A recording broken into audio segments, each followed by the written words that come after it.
Hi, to insert SIM card in your Xiaomi Mix Flip, as a first step, let's find the SIM slot.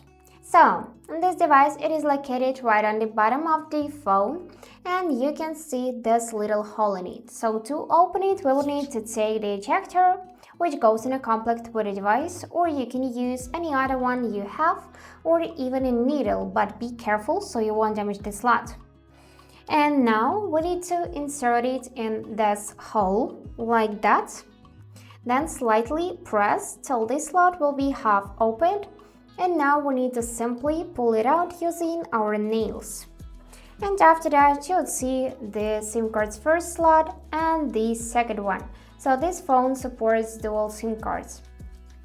Now, take your first SIM card and place it in the right position here so it will click and be securely positioned in the place and also won't fall out, just like that.